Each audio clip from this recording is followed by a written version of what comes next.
Every day ends in almost the same way. The sky gets darker, the streets become quieter, and one by one the lights in other people's homes disappear until only a few windows are still glowing against the night. Somewhere outside, rain taps softly against the glass. Somewhere in the distance, a car passes through an empty street. The world slowly lowers its voice, and for the first time all day, nothing seems to be chasing you. You tell yourself you will sleep soon. One more video, one more song, one more page, one more minute under the warm light of your room. The clock passes midnight, then 1, then 2, and somehow it does not feel like an accident anymore. You know exactly what you are doing. You know tomorrow will be harder because of it. The alarm will sound too early. Your eyes will feel heavy, and coffee will become less of a drink and more of a survival tool. You have promised yourself that tonight would be different. You have made that promise many times. Still, something inside you refuses to let the night end. And maybe the reason is simple. This is the first moment all day when nobody wants anything from you. No messages waiting for an answer. No face you have to keep together. No role you have to perform so people do not ask too many questions. For a few quiet hours, you get to exist without proving that your existence is worth something. During the day, even small things can feel like they are pulling pieces out of you. A notification, a task, a conversation you did not have energy for, a problem you had to act normal through. By the time night comes, you may not have done anything dramatic and still feel completely emptied out. Then, everything stops. The world leaves you alone, and your body notices before your mind can explain it. Your shoulders drop a little. Your breathing becomes softer. The room feels warmer. The silence does not feel empty.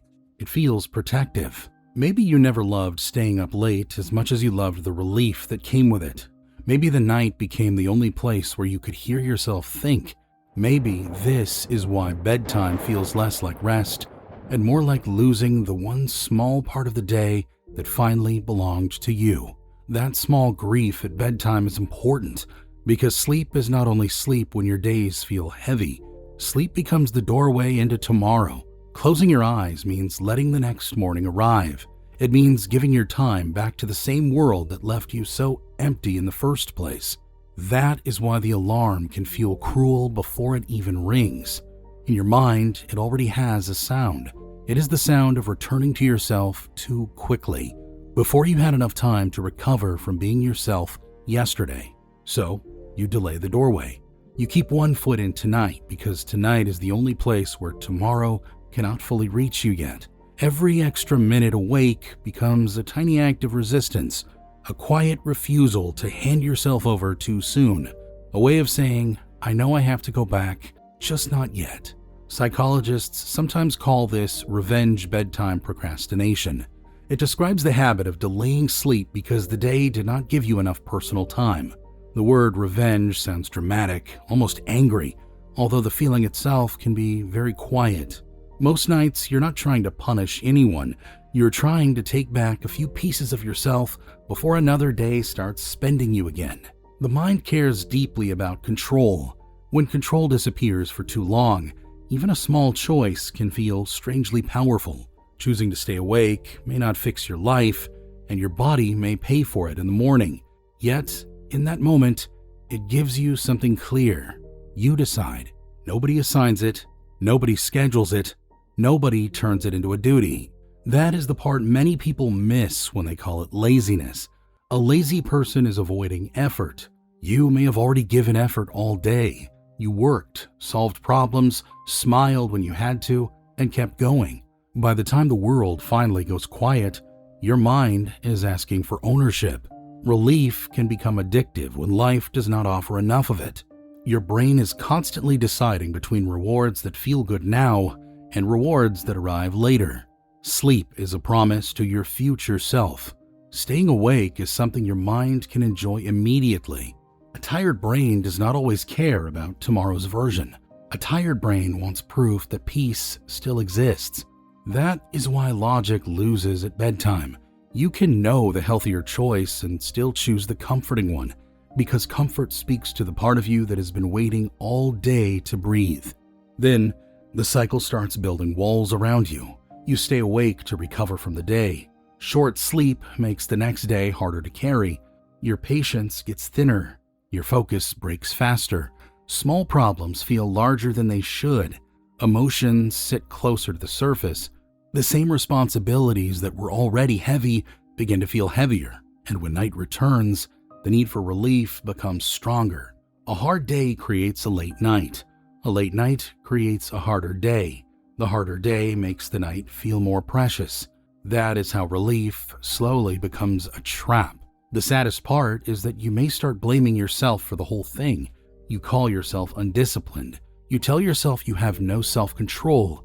You watch the clock move deeper into the night and feel guilty for needing the same habit that is making you tired. Guilt rarely heals the reason you stayed awake. Most people do not change this pattern by hating themselves into better sleep. They change it by understanding what the night has been giving them, then finding gentler ways to receive that same thing earlier. Because the real need was never just more hours awake. The real need was a piece of life that felt like yours. A moment where your attention was not being pulled apart. A place where your nervous system did not have to stand guard. A small corner of the day where you could stop becoming useful and start becoming real again. Once you understand that, the question changes. The question is not, how do I force myself to sleep earlier? The question is, where can I give myself that feeling before midnight? Maybe it starts with 20 minutes after work where nobody gets access to you. No messages, no errands, no pretending you're available just because you're awake. Maybe it's a walk without a podcast, without a goal, without turning even your rest into self-improvement. Maybe it is sitting with music and letting one song actually reach you. Maybe it's eating slowly, showering slowly, closing the door for a few minutes, and allowing the day to fall off your body before the night has to rescue you. These things can sound small, almost too simple for a life that feels complicated. Small is exactly where a tired person can begin. You do not need to rebuild your entire life in one evening. You need one honest pocket of time that does not belong to pressure. One ritual that tells your body you do not have to wait until 2 a.m. to feel safe. One repeatable moment where peace arrives before exhaustion has to drag it into the room. And maybe the first step is respecting the reason you stayed awake in the first place. There was something wise hidden inside the habit. Some part of you knew that a person cannot live forever as a machine that only answers, performs, produces, and recovers just enough to do it again. Some part of you kept searching for quiet because quiet was missing. Some part of you reached for the night because the day never gave you a soft place to land. The goal is not to stop loving the night. There's nothing wrong with loving the hour when the world becomes gentle, when the rain sounds closer, when music feels deeper, when your own thoughts finally come back home. The goal is to stop needing exhaustion as the price of peace.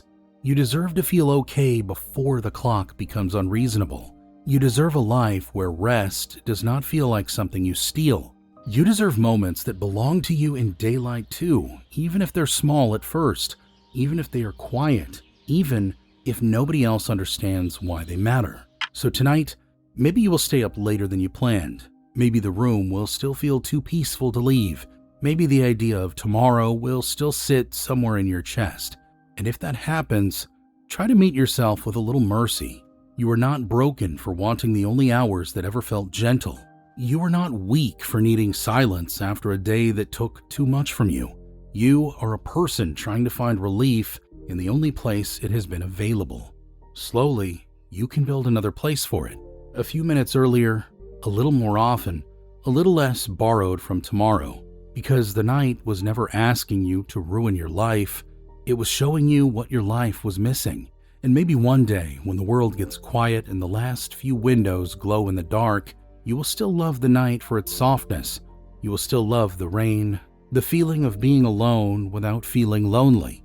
Only then, sleep will not feel like losing the only part of the day that belonged to you. It will feel like carrying that peace with you into tomorrow.